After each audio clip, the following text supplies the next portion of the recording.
आज दिल्ली से दो बड़ी खबरें भारतीय जनता पार्टी और कांग्रेस की तरफ से आ रही है। और जो संघ की जो सूची है उन नामों से ये सूची मेल नहीं कर। अभी इस प्रकार की कोई बातचीत नहीं है, ये एक अफवाह फैलाई जा रही है। स्पष्ट रूप से और मैं निश्चित रूप से ये कह सकता हूं कि कोई भी गुटबाजी नहीं होगी। आज दिल्ली से दो बड़ी खबरें भारतीय जनता पार्टी और कांग्रेस की तरफ से आ रही है। भारतीय जनता पार्टी में जहां जो है प्रदेश के संभावित उम्मीदवारों की सूची लीक होने के बाद जहां घमासान सा मचा हुआ है, वहीं कांग्रेस में जो जिन सीटों पर प्रदेश में माथापच्ची सी मची हुई है, जहां 2 से अधिक नाम है और जहां जो है प्रदेश के कद्दावर नेता अपने अपने समर्थकों को टिकट देने की कवायद में जुटे हुए हैं, उसके बाद ये सारा मसला राहुल गांधी के पास जाने के बाद उस सूची को हरी झंडी देने से कहीं ना कहीं उन्होंने मना कर दिया है। तो इस पूरे मामले पर बात करने के लिए हमारे साथ मौजूद है वरिष्ठ पत्रकार मुस्तफा हुसैन और हमारे दो खास मेहमान कांग्रेस की तरफ से हैं श्री मनीष जी जोशी हैं और भारतीय जनता पार्टी की तरफ से जिनेंद्र जोशी हैं। तो हम लोग आज बस पे पूरे मसले पे बात करेंगे। दिल्ली में जिस तरीके से उठापटक मची है और टिकटों को लेकर जो कवायद बड़ी चल रही है दोनों पार्टी में, उसको लेकर क्या चल रहा है। सबसे पहले हम बात करेंगे मुस्तफा हुसैन जी से कि बताइए मुस्तफा जी कि आज दिल्ली में जिस तरह की दोनों ही पार्टियों में कवायद से मची हुई, टिकटों को लेकर हमारी घमासान सा मचा है और क्या चल रहा है वहां। शाम, तुमने बिल्कुल ठीक कहा। भारतीय जनता पार्टी में जलजला आया हुआ है क्योंकि बीजेपी ने जो सूची बनाई थी उसमें अधिकांश उन नामों को तरजीह दी गई जो सिटिंग एमएलए है और ये सूची मध्य प्रदेश में लीक हो गई।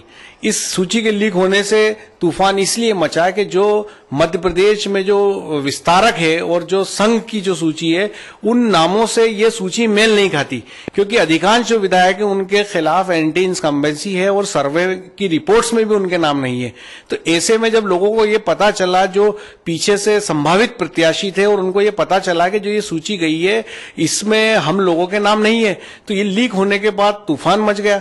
और उसी का परिणाम है कि आज दिल्ली के अंदर केंद्रीय चुनाव समिति की बैठक चल रही है और दिन में 2 बजे जो संगठन महामंत्री रामलाल जी है वो मध्य प्रदेश के विस्तारकों से टेली कॉन्फ्रेंसिंग से 1-to-1 बात करने वाले हैं।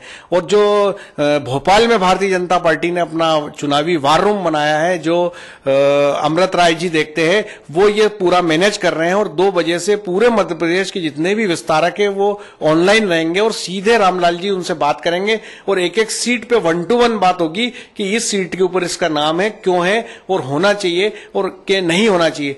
और चूंकि कुल मिला के ये जो सीन क्रिएट हुआ है वो इसलिए हुआ है कि भारतीय जनता पार्टी के लिए मध्य प्रदेश को जीतना एक बड़ी लड़ाई है, क्योंकि आने वाला समय लोकसभा चुनाव का है। इसलिए जो केंद्र का जो नेतृत्व है, जो भारतीय जनता पार्टी का हाईकमान है, वो इस पूरे मामले में फूंक फूंक के कदम रखा है और किसी भी प्रकार की कोई कोताही नहीं रखना चाहता। कांग्रेस की तरफ से भी जो बात सामने आ रही है कि राहुल गांधी जी का जो मध्य प्रदेश का दौरा था और जिस तरह की माथापच्ची कुछ सीटों पर उनके सामने आई और जो कद्दावर नेता है वो अपने अपने समर्थकों को टिकट दिलाने की कवायद में लुटे हैं और उसको लेकर कहीं ना कहीं फाइनल नाम नहीं हो पा रहे हैं। तो ये बात सामने आने के बाद उनकी तरफ से क्या है जो बात निकल के आ रही है। शाम, जो कांग्रेस पार्टी है उसके लिए पाने को पूरा संसार जैसी कहावत है, क्योंकि मध्य प्रदेश में कांग्रेस करो या मरो की लड़ाई लड़ रही है। अगर इस चुनाव में कांग्रेस ने जीत हासिल नहीं की तो उसका मध्य प्रदेश से बीज खत्म हो सकता है।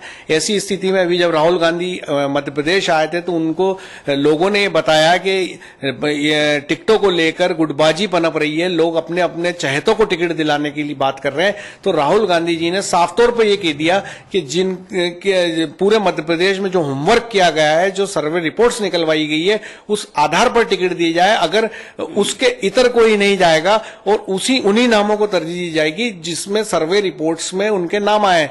तो ये दोनों जो बातें सामने आई है भारतीय जनता पार्टी और कांग्रेस की, इसके अंदर एक खास बात यह है कि भाजपा के अंदर जो सिटिंग विधायक है उनके नाम पे कैंची चल सकती है और कांग्रेस पार्टी के अंदर जो पुराने और तपे तपाए हुए नेता है, जैसे नीमच और मंदसौर जिले की बात करें तो पूर्व कैबिनेट मंत्री नरेंद्र नाहटा और सुभाष सोजतिया के लिए यह माना जा रहा था कि इनको कांग्रेस पार्टी टिकट देगी और वापस चुनाव मैदान में उतारेगी। लेकिन राहुल गांधी के बातचीत के बाद यह साफ हो गया है कि ऐसे जो नेता है जो चुनाव हार चुके, संभावना यह है कि इनको कांग्रेस पार्टी वापस से टिकट ना दें। हमारे साथ मौजूद है इस पूरे मामले पे बात करने के लिए भारतीय जनता पार्टी से वरिष्ठ नेता हैं हमारे जिनेंद्र जोशी। आपसे बात करना चाहेंगे कि आपने पूरी बात मुस्तफा जी की सुनी है, तो क्या लगता है कि आप भी जो है सीनियर लीडर्स रहे हैं, तो क्या वाकई में जो है ये देखने को मिल रहा है एंटी इनकम्बेंसी बड़ा फैक्टर जो है भारतीय जनता पार्टी के जनप्रतिनिधियों के साथ है। जैसा कि मुस्तफा भाई बता रहे थे कि कोई सूची लीक हुई है, मैं इस बात को नहीं मानता। ये सिर्फ ये कयास लगा सकते हैं, इस प्रकार की कोई बातचीत नहीं है। भोपाल के अंदर हमारी जो समिति है, जो वरिष्ठ लोग बैठ करके उन्होंने काफी इसमें तैयारी करी है, और तैयारी करने के बाद में एक जो भी उसमें सार निकला है उसको लेकर के केंद्रीय चुनाव समिति जो टिकट बांटने वाली उनके पास गई है, वो बातचीत चल रही है। अभी इस प्रकार की कोई बातचीत नहीं है, ये एक अफवाह फैलाई जा रही है। उसमें से जो दिल्ली में बैठ करके जो लोग बैठे हैं और मध्य प्रदेश के जो सीनियर लीडर वहां साथ में बैठे हैं, दोनों मिलकर के जिसमें से जो अच्छा निकलेगा वही हमारा यहाँ का उम्मीदवार होगा। हम निश्चित रूप से हमें चौथी बार सरकार बनाना है, इसे कोई रोक नहीं सकता। एक एक सीट के ऊपर हमारी बहुत अच्छी पैनी निगाह है, उसी में से रास्ता निकलेगा। किसी प्रकार का कयास लगाना बिल्कुल बेकार की बात है, उससे कोई मतलब नहीं है। सुबह शाम में आपके सामने लिस्ट आने वाली है, दूध का दूध पानी का पानी आपके सामने हो जाएगा। हम निश्चित रूप से परचम फैलाएगा, हम परचम फैलाएंगे, कोई रोक नहीं सकता। कांग्रेस से हमारे साथ बात करने के लिए मनीष जी जोशी है, आपने भी पूरी बात सुनी है, तो क्या लगता है कि अभी भी जो कहीं ना कहीं गुटबाजी जो है पार्टी में समस्या का कारण बनी हुई है, और वो अपने अपने नेताओं को टिकट दिलाने की जो कवायद है, क्या वो कांग्रेस को मुश्किल में डाल सकती है? देखिए, इस बार मेरा स्पष्ट मत यह है कि हमारे जो राष्ट्रीय नेता है आदरणीय राहुल जी गांधी और जो प्रदेश अध्यक्ष है हमारे कमलनाथ जी, उनने चुनाव के बहुत पूर्व में ही ये घोषणा कर दी थी कि कांग्रेस पार्टी इस बार जो है सिर्फ और सिर्फ सर्वे के आधार पर टिकट का वितरण करेगी। और रहा गुटबाजी का सवाल, तो कोई भी गुटबाजी नहीं है। सारे बड़े नेता है, अभी आपने मध्य प्रदेश में राहुल गांधी जी के दौरे देखे हैं कि किस तरीके से उनको जनता का अपार प्रोत्साहन प्राप्त हुआ और किस तरीके से जनता ने उनका स्वागत किया। और वो सारे नेता जिनको आप गुटबाजी के रूप में निरूपित कर रहे हैं, वो राहुल गांधी जी के साथ थे। और जो हमारे प्रदेश अध्यक्ष है आदरणीय कमलनाथ जी, वो बहुत अनुभवी है, 8 बार के सांसद रहे हैं, दिल्ली में केंद्र सरकार में कई बार केंद्रीय मंत्री रहे हैं। तो इस बार स्पष्ट रूप से और मैं निश्चित रूप से ये कह सकता हूं कि कोई भी गुटबाजी नहीं होगी। और जैसा कि वरिष्ठ पत्रकार मुस्तफा हुसैन जी ने बताया कि कांग्रेस पार्टी ही इस बार सिर्फ और सिर्फ सर्वे के आधार पर टिकट तय करेगी। अभी हाँ, इस बारे में जो दोनों की बात आपने सुनी है, तो उस पर क्या कहना आपका? अपने जो पैनलिस्ट है दोनों से एक एक सवाल पूछना चाहूंगा। डोसी जी ने भी कहा कि बहुत बारीकी से मंथन के बाद ये हो रहा है।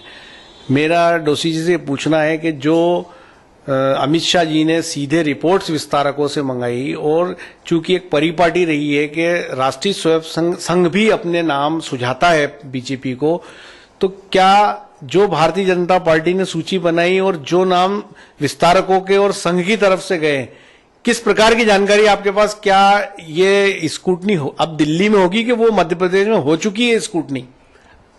यही तो मुस्तफा भाई गफलत हो रही है। हमारे यहाँ पार्टी के अंदर जितने भी वरिष्ठ लोग हैं, सीनियर लोग हैं, चाहे वह संघ में काम करते हो, अनुसांगिक क्षेत्र में काम करते हो, भाजपा में काम करते हो, हम बारीकी से उनसे पूछताछ करते हैं। कई लोगों से पूछा उन लोगों ने, नीमच के अंदर भी, आसपास के एरिया में जाकर, भाई आप क्या सोचते हो?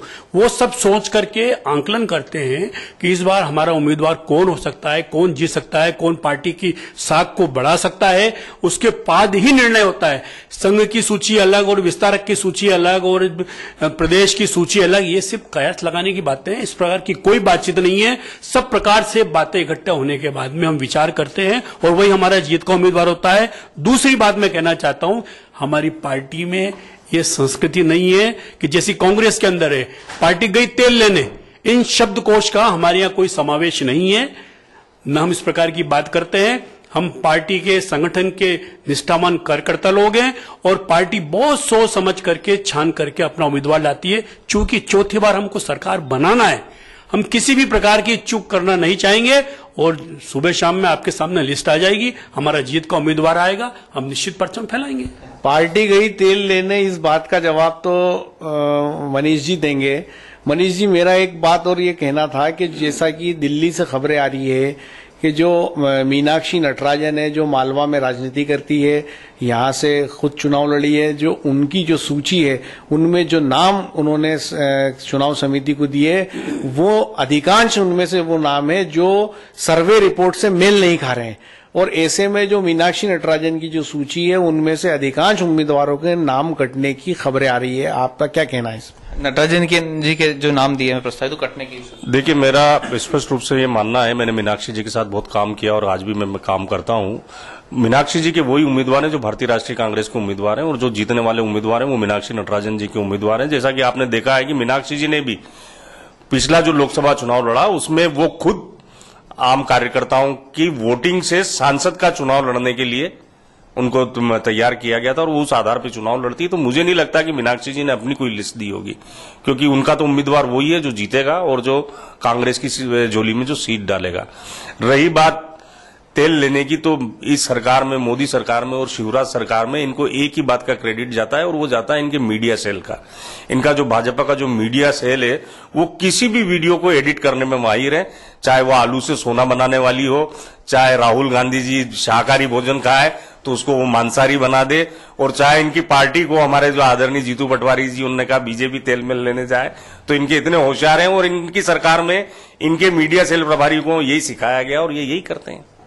फिर मैं वापस मुस्तफा जी के पास जाऊंगा। मुस्तफा जी, आपने दोनों की बात भी सुनी है, पर हम वापस उस मुद्दे की बात पे आते हैं कि जो आज दिल्ली में जो कवायद जिस तरीके की चल रही है, वाकई में टिकटॉक को लेकर बड़ी मारामारी, और दोनों ही पार्टियां कहीं ना कहीं चाहती है कि इस बार मध्य प्रदेश उनके हाथ से कहीं छूट न जाए या मध्य प्रदेश उनके हाथ से निकल न जाए। देखो श्याम, जिनेंद्र डोसी और मनीष जी जोशी दोनों ही अपनी अपनी पार्टी में बड़े तपे हुए और कद्दावर नेता हैं और बहुत नपातुला कैमरे के सामने बोलते हैं। लेकिन मैं एक बात साफ तौर पे बता दूं कि दोनों ही पार्टियों में दिल्ली में आज का दिन और कल का दिन भारी घमासान का है, क्योंकि किसी भी सूरत में आने वाले 48 घंटे के बाद दोनों ही दलों को अपनी सूचियों को हरी झंडी देना है और नाम जो है प्रदेश में भिजवाने हैं। इसलिए इस समय मध्य प्रदेश की राजनीति का पूरा केंद्र दिल्ली है, सबकी निगाहें दिल्ली के फैसलों पर टिकी है। जहां भाजपा में सिटिंग विधायकों पे तलवारें लटकी हुई है, वहीं कांग्रेस में जो पुराने पाए ठाए के नेता है उन पे तलवारें लटकी हुई है। तो कुल मिलाकर के मध्य प्रदेश की राजनीति के लिहाज से अगर बात करें तो आने वाले 48 घंटे बहुत महत्वपूर्ण है। जैसा कि हमने अपने वरिष्ठ पत्रकार मुस्तफा हुसैन के साथ खास मेहमानों से भी बात की और पूरी इस बात का सार ये निकल के आया है कि आने वाले 48 घंटे कहीं ना कहीं भारतीय जनता पार्टी और कांग्रेस के लिए बड़े ही महत्वपूर्ण है और सारा केंद्रित अभी जो है दिल्ली में हो गया है। अब उठापटक वहां क्या होती है और क्या निकल के इन 2 दिनों के बाद आता है, ये तो देखने वाली बात होगी। लेकिन अभी फिलहाल जो मध्य प्रदेश की राजनीति खूब गरमाई हुई है। मेरे सहयोगी कैमरामैन दीपक खताबे के साथ वॉइस ऑफ एमपी के लिए श्याम गुर्जर।